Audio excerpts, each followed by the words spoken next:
3장 1절에서 12절의 말씀입니다. 마태복음 3장 1절에서 12절까지의 말씀. 마태복음 3장 1절에서 12절까지의 말씀 함께 합독하겠습니다. 그때 세례 요한이 이르러 유대 광야에서 전파하여 말하되 회개하라 천국이 가까이 왔느니라 했으니 그는 선지자 이사야를 통하여 말씀하신 자라. 일러스되 광야에 외치는 자의 소리가 있어 이르되 너희는 주의 길을 준비하라 그가 오실 길을 곧게 하라 하였느니라. 이 요한은 낙타털 옷을 입고 허리에 가죽띠를 띠고 음식은 메뚜기와 석순이었더라. 이때 예루살렘과 온 유대와 요단강 서방에서 다 그에게 나아와 자기들의 죄를 자복하고 요단강에서 그에게 세례를 받더니 요한이 많은 바리새인들과 사두개인들이 세례 베푸는 대로 온 것을 보고 이르되 독사의 자식들아 누가 너희를 가르쳐 임박한 진노를 듣게 하라 하더냐. 그러므로 회개에 합당한 열매를 맺고 속으로 아브라함이 우리 조상이라고 생각하지 말라. 내가 너희에게 이르노니 하나님이 능히 이 돌들로도 아브라함의 자손이 되게 하시리라. 이미 도끼가 나무 뿌리에 놓였으니 좋은 열매를 맺지 아니하는 나무마다 찍혀 불에 던져지리라. 나는 너희로 회개하게 하기 위하여 물로 세례를 베풀거니와 내 뒤에 오시는 이는 나보다 능력이 많으시니 나는 그의 실을 들기도 감당하지 못하겠노라. 그는 성령과 불로 너희에게 세례를 베푸실 것이요 손에 키를 들고 자기의 타작마당을 정하게 하사 알곡은 모아 곡간에 들고 쭉정이는 꺼지지 않는 물에 태우시리라. 아멘. 말씀을 듣기에 앞서서 함께 또 묵상하고 하나님 앞에 소망하는 잠깐 시간을 갖도록 하겠습니다. 기도하시겠습니다.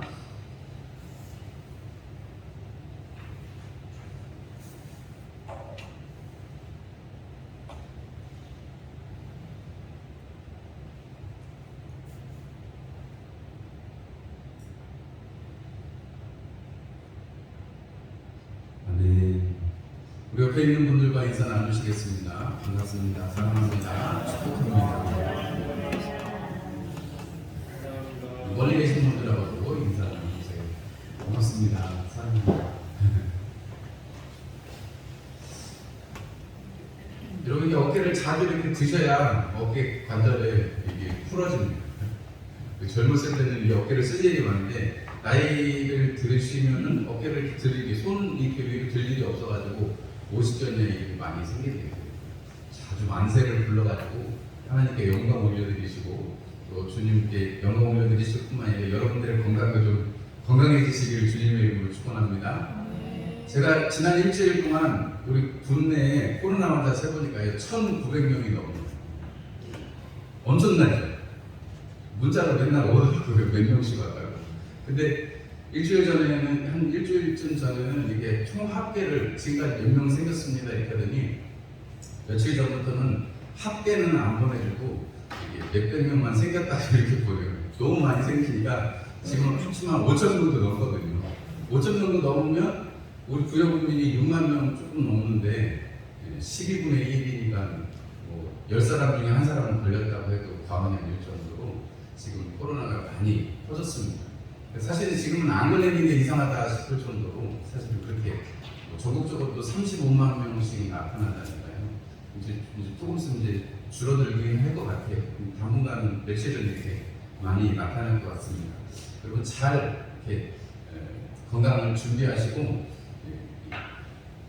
안 다니시고 다니실 때는 잘 이렇게 마스크만 쓰시면 되니까 걱정 안 하셔도 되고 안 걸리는 게 제일 좋습니다. 왜냐면 걸리면 감기이기 때문에 독감이기 때문에 몸의 컨디션이 많이 안 좋아지는 수도 생기니까요.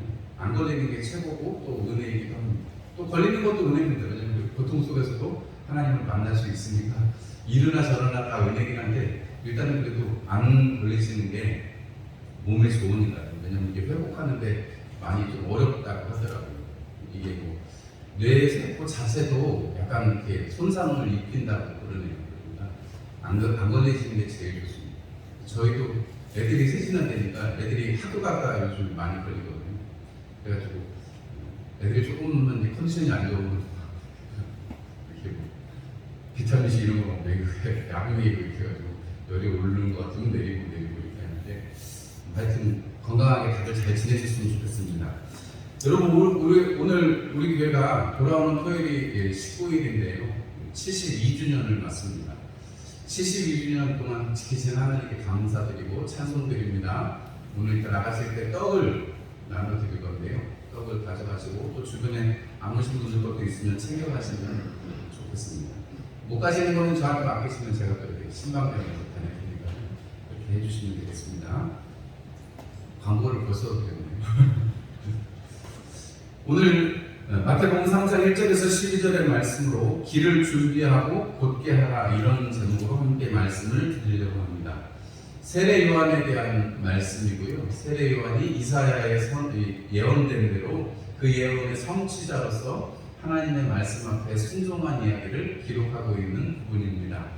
저는 이 세례 요한의 이 이야기, 길을 준비하고 곧게 하라 그러면 항상 한 가지 기억이 저는 그냥 자동적으로 떠오릅니다.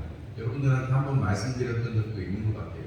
세례 요한 이야기, 길을 준비하고 곧게 하라 그러면 군대에 있을 때 제가 저기 전방에 있었는데요.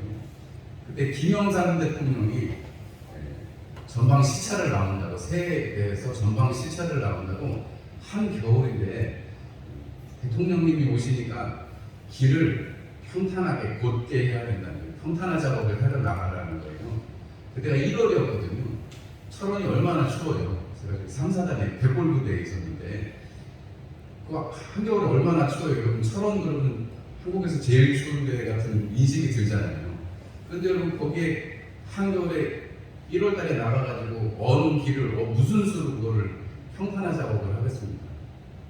근데 시키는 대로 해야 되니까 가가지고 곡괭이 가지고 삽 가지고 그래서 흙도 어디서 퍼와가지고 깔기도 하고, 태워진 곳은 채우고 튀어나온 데는 까고 곡괭이로 까고 막 이렇게 해가지고 열심히 평탄화 작업을 했어요.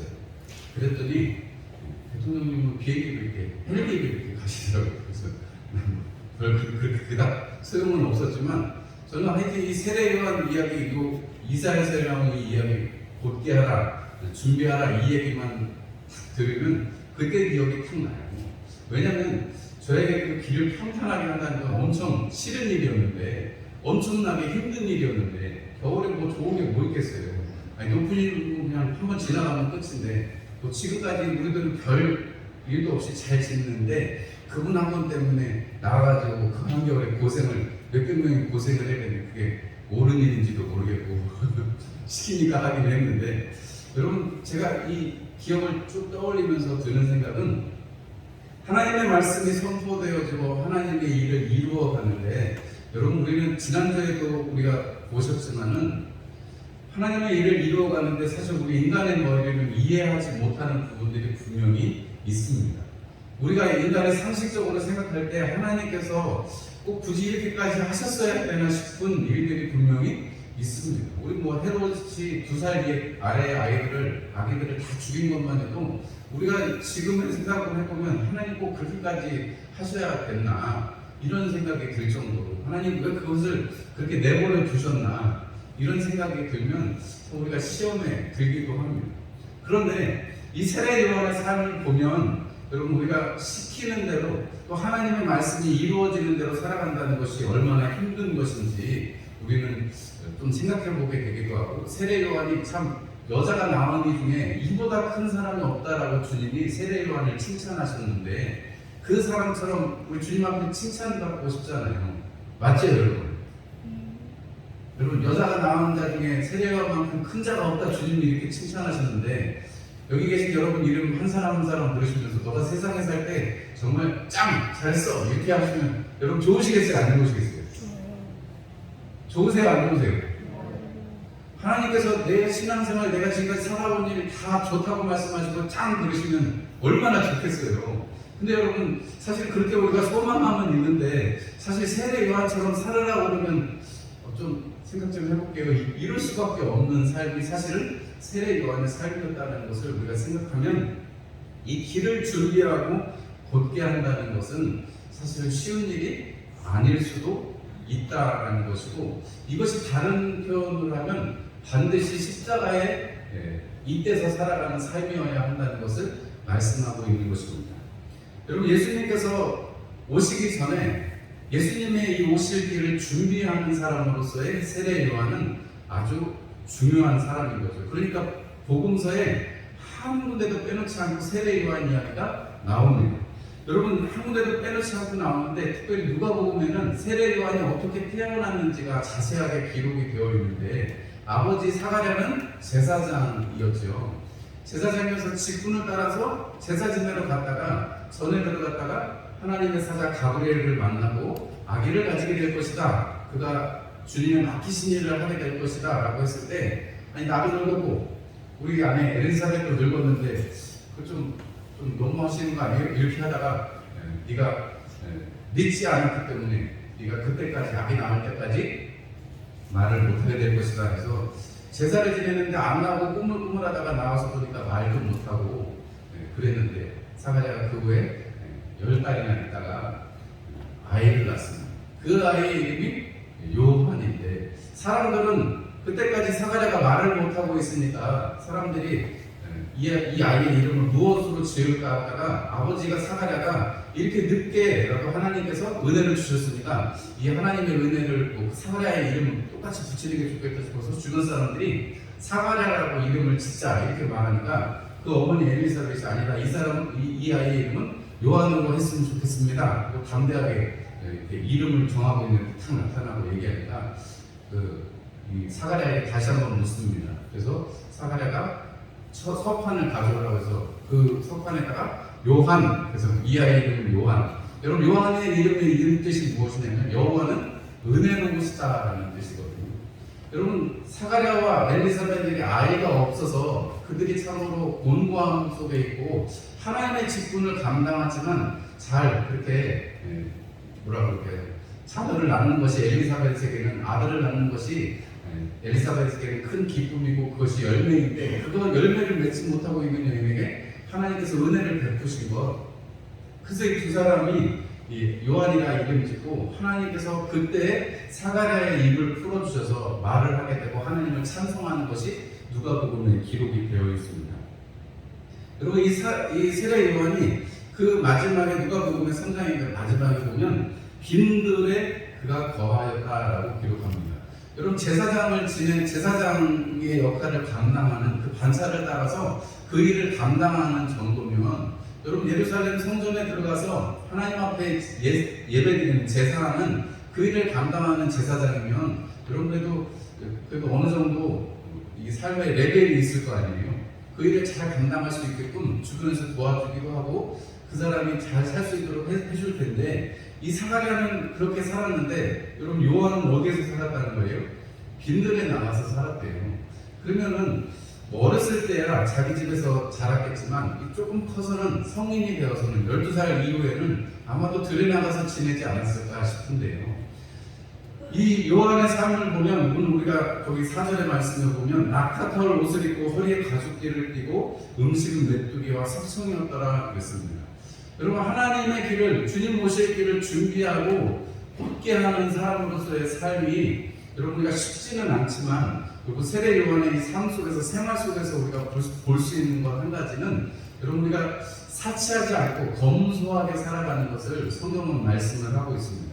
길을 준비하고 곧게 하는 것.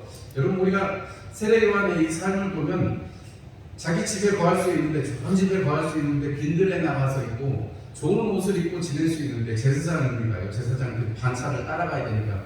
세례 요한도 그럼 어쨌든 아버지를 따라서 그 반차를 따라서 제사장의 직분을 감당해야 될 사람인데, 그것이 아니라 빈들에 나가서 선지자의 일을 감당하는 것을 보면, 여러분 우리가 선지자의 삶이라는 것은 다른 말로 우리가 예언자라고 할 수 있겠는데요. 예언자로는 우리가 무당처럼 미래일을 마치는 그것만 생각하기 쉽습니다만, 여러분 예언이라는 게 뭐라고요? 하나님의 말씀을 맡아서 이야기해준다, 이런 뜻이에요. 여러분 우리가 예금 하잖아요. 예금, 그죠? 돈을 맡기는 거잖아요. 그런 것처럼 맡기는 거잖아요. 그런 것처럼 우리가 예언이라는 것은 하나님의 말씀을 우리가 맡는 사람, 그 사람을 예언자라고 하는 것입니다. 여러분 예수님 믿으시죠? 예수님 안에 계시되신 하나님의 그 크신 사랑을 믿으시죠? 여러분 그렇다면 여러분도 말씀을 맡은 자들이세요. 다 한 사람 한 사람 하나님의 말씀을 맡아서 그 믿음으로 살아가고 있는 사람들입니다. 그러니까 우리가 구약에 있는 선지자, 예언자의 역할을 사실은 우리도 해야 되는 것이죠. 우리도 주님의 길을 곧게 하고 준비해야 될 사명이 우리 가운데 있는 것입니다. 그래서 우리는 이세례 요한의 삶 속에서 우리가 이세례 요한이 검소하고 빈들에 살고 뭐 이런 겉에 있는 모습을 바라볼 것이 아니라 여러분이 이렇게 청빈하게 이렇게 검소하게 살아가면서 빈들에 있으면서 여러분 이세례 요한의 초점이 그러면 어디로 가겠어요? 내가 가진 거 없고 내가 바라봐야 될 것이 하늘뿐이라면 여러분 그 하늘을 지으신 하나님을 바라보고 먹을 것을 주시는 하나님을 바라볼 수밖에 없을 것입니다. 그러니까 세례 요한의 생활 속에서 여러분 우리가 뭐 세례 요한이 낙타타로 옷을 입었습니까? 우리 다 그럼 낙타타로 입으려고 다 수입해서 낙타타로 이렇게 걸쳐야 돼요? 아니잖아요. 우리가 석청 너무 비싼데 그거 어떻게 먹어요? 그런데 여러분 우리가 그 모습을 배우라는 것이 아니라 그 안에서 세례 요한이 그렇게 사는 그 모습을 통해서 세례 요한이 집중하게 되는 것이 뭐예요? 하나님의 말씀이죠. 아버지, 어머니를 통해서 하나님의 천사가 자기를 이 땅에 느지막이 그 부모님의 노년에 정말 나이 들어서 그 자식으로서 세례 요한을 주셨고 그 세례 요한에게 하나님께서 이사야에 말씀하신 주의 길을 곧게 하라, 주의 길을 준비하라는 그 사명은 사가랴에게 하나님께서 찬송할 때 주셨다는 거예요. 그 준비되어진 그 말씀을 자기가 받아들이고 여러분 그 어렸을 때부터 그 사가랴의 그 말씀 속에 엘리사벳의 그 교육 속에 가정교육 속에 말씀을 이루는 자로서 살아갈 수 있도록 여러분 그렇게 도전받았을 때 여러분 그의 삶이 그의 생활이 그렇게 하나님 앞에 계속해서 드려지고 그래서 결국 그 생활이 드려지는 그 목적지가 어디라는 거예요? 하나님이시라는 거예요. 말씀을 이루시는 하나님이시라는 것입니다. 여러분 세례 요한이 삶 속에서 우리가 배워야 될 것, 우리가 준비하는 것 한 가지는 여러분 계속해서 우리가 하나님을 생각하는 것입니다. 여러분 빈들에 있으니까 이슬이 내릴 때 여러분 그 추운 가운데서도 여러분 어두운 가운데서도 또는 낮에 그 햇볕 가운데서도 지키신다는 다윗의 그 시편이 절로 세례 요한에게도 떠올랐을 것입니다. 하나님께서 내가 너를 덮으리라 하는 그 말씀 여러분 자연 속에서 너무나도 많이 경험할 것입니다. 그거 먹게 되는 메뚜기라든지 석청이라든지 하나님이 채우시지 않으면 여러분 그거 먹는 것 자체도 얼마나 힘들겠어요. 석청이 뭐 어디 뭐 맨날 있는 것도 아니고 메뚜기 어디 뭐 나잡아 잡수라고 내 앞에 가서 10마리가 있는 것도 아니잖아요.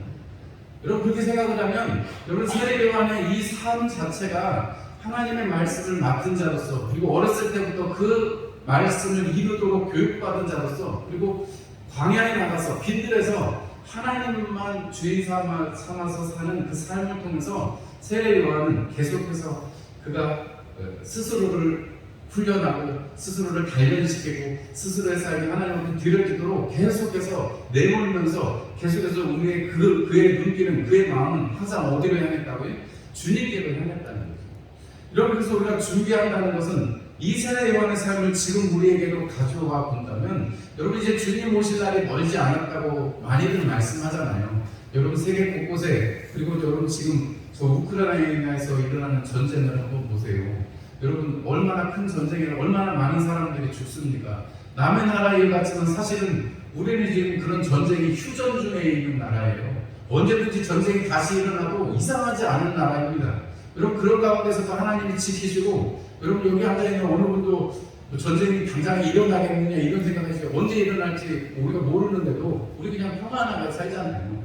하나님께서 우리에게 이 가난한 대한민국에 정말 그렇게 못 살던 1900년대 초반에 그렇게 못 살던 대한민국에 전쟁의 화마를 입은 이 땅에 하나님께서 이런 한강의 기적을 주시고 이 땅에 부흥을 주신 것은 교회를 세우시고 교회를 통해서 여러 가지 교육이라든지 의료라든지 이런 것들을 다 세우신 것이거든요.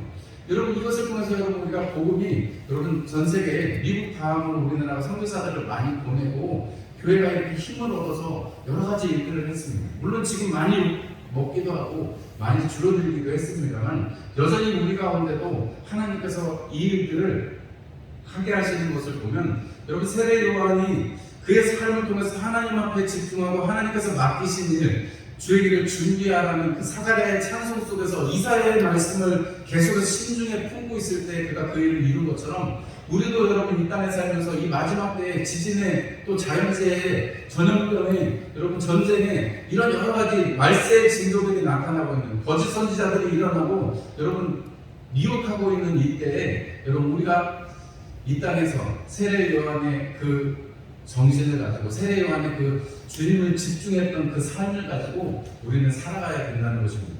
여러분 우리가 세례 요한처럼 빈들에 나가서 살지 않아도 됩니다. 세례 요한처럼 낙타 털옷을 입고 메뚜기와 석청을 먹지 않아도 됩니다. 그러나 우리가 분명한 한 가지는 여러분 우리가 자족할 수 있는 자들이 되어서 사도 바울이 말하기를 내가 이것에도 저것에도 다 처할 줄 알고 내가 다 할 수 있는 비결을 배웠다. 일체의 비결을 배웠다라고 말합니다. 자족하는 자가 되어서 여러분 하나님 한 분만으로 나는 만족하다고 말할 수 있는 그러한 신앙의 사람들이 되시기를 주님의 이름으로 축원합니다. 여러분 사도 바울이 그렇게 하나님의 말씀을 맡은 예언자로서 선지자로서 살아갔다면 그의 사역의 삶을 보면 그의 생활은 하나님을 중심하고 하나님께 초점을 맞추는 삶이었다면 여러분 그의 삶과 그의 사역은 여러분 정말로 담대하게 살아갔던 것을 볼 수 있습니다. 여러분 세례 요한이 빈들에서 뭐라고 외쳤어요? 회개하라 천국이 가까웠느니라 라고 말했습니다. 여러분 회개하라는 것은 뭐예요? 여러분 이게 말이 조금 다른데요. 원어적인 의미가 조금 다릅니다. 여러분 우리가 이 세례 요한이 회개하라고 했을 때는 여러분 너희들이 새 삶을 향해서 가는 방향을 주님께로 다시 되돌려라 하는 것입니다. 여러분 빗나간 관역을 죄가 뭐예요? 빗나간 관역이에요. 화살을 쐈는데 가서 관역에 혹은 사냥을 하고 싶은 그 짐승에 가서 맞아야 되는데 그 화살이 비껴가는 게 죄입니다. 우리 인생이 쏘아졌다면 하나님께로 가야 되는데 하나님께로 가지 못하게 하는 게 죄예요. 빗나가는 거예요. 그거를 돌이켜서 하나님께로 가게 하는 것을 회개입니다. 그러니까 방향이 바뀌는 것이 회개입니다.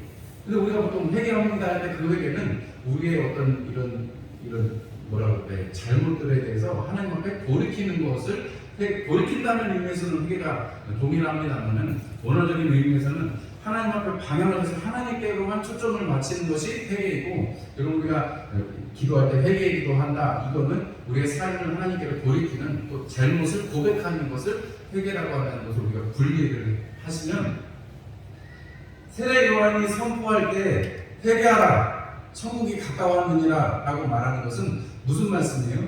하나님의 나라, 이제 하나님께서 이 땅 가운데 베푸르신 예수 그리스도 그 복음이 이 땅 가운데 오시기 때문에 왜냐하면 사도 바울들 너무 잘 알잖아요. 주님의 오시는 길을 예비하는 것, 준비하는 것이 자기의 사명인 것을 알잖아요. 그러니까 그 주님의 나라가 이제 곧 올 거니까 그러니까 우리는 뭐 해야 돼요? 그를 준비해야 돼요. 곧게 해야 돼요. 그게 뭐라는 거예요? 회개하는 것이라는 거죠.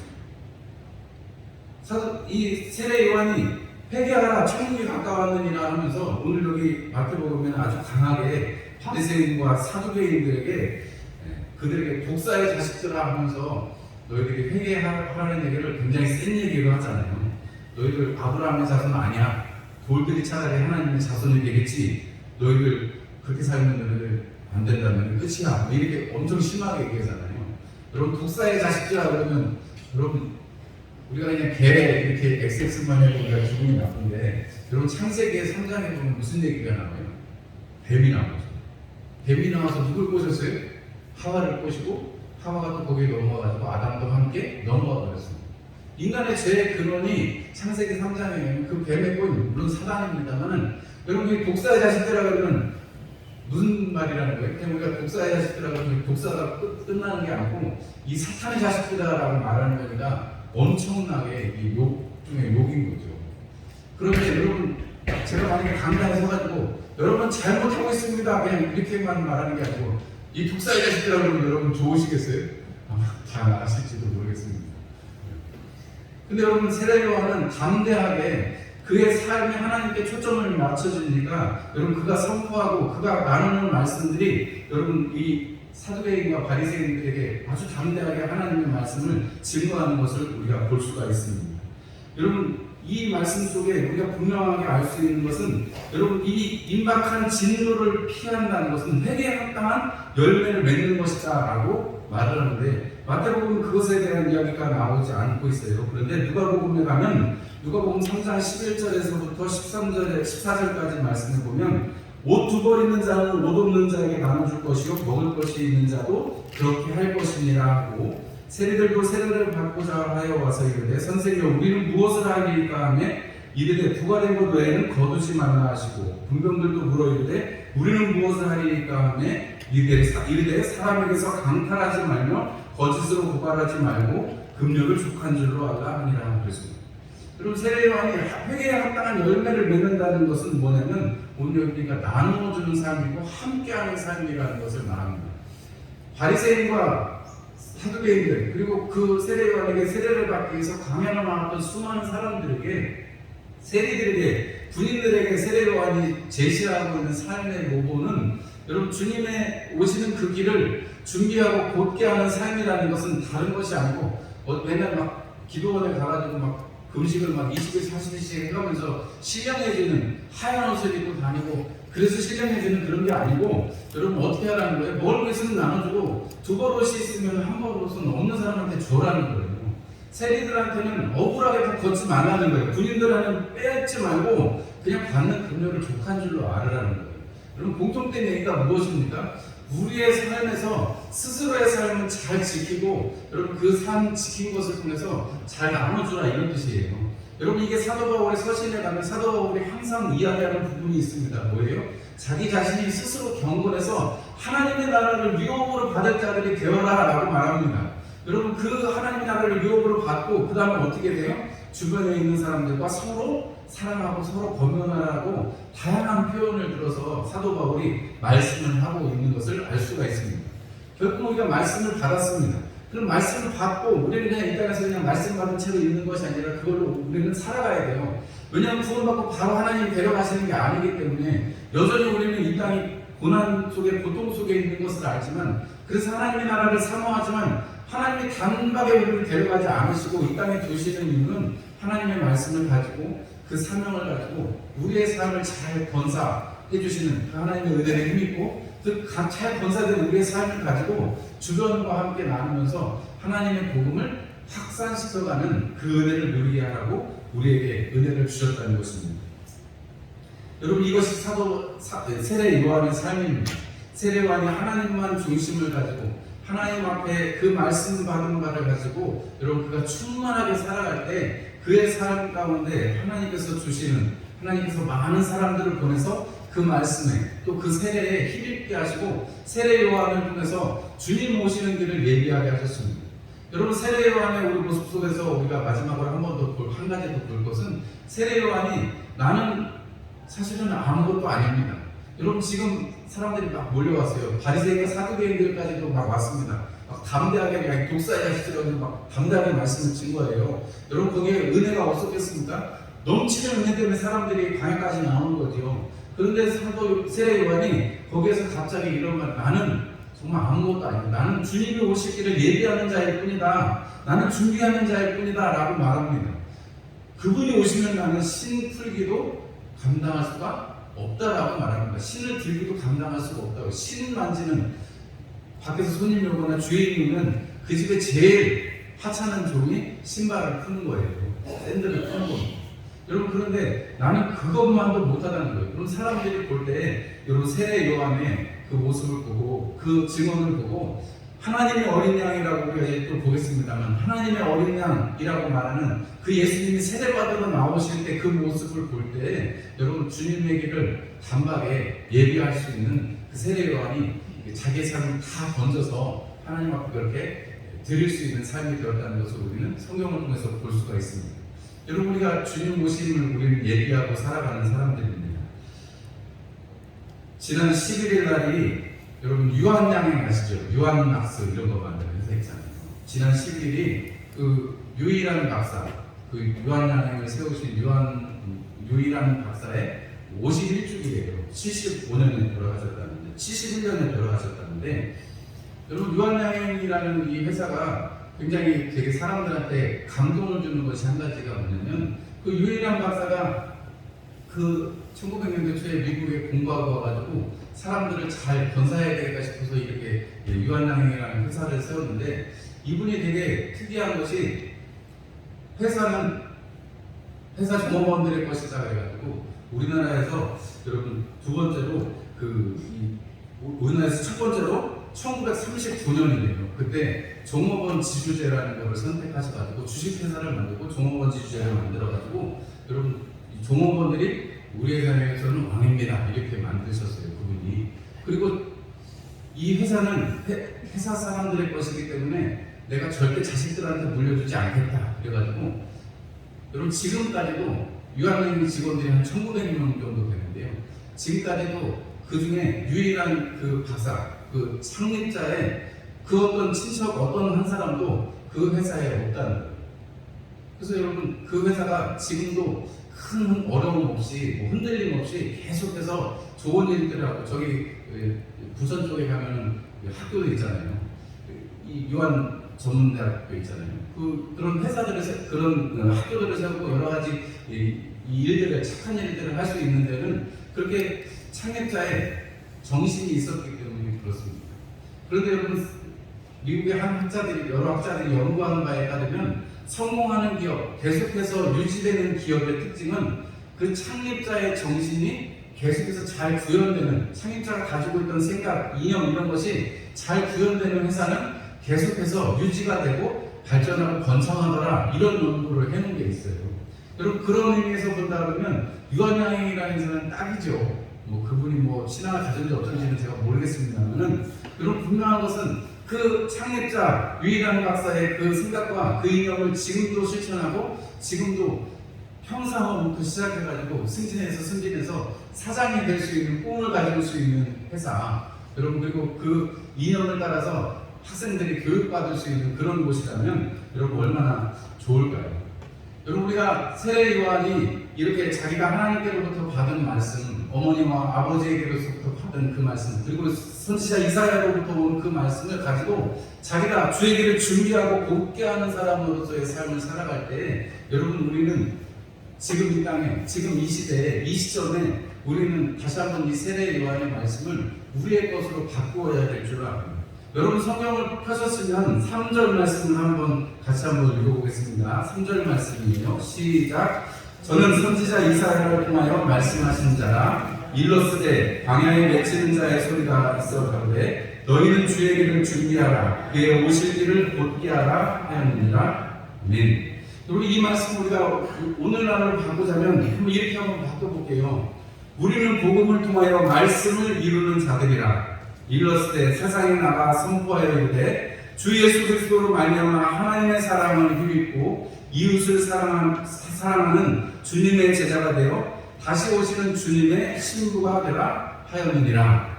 제가 한번 만들어 봤어요. 지금 여러분 우리는 하나님의 말씀을 통해서 우리가 말씀을 이루어가는 자들, 여러분 우리가 하나님 나라를 이루어가는 자들이 됐잖아요, 그렇죠?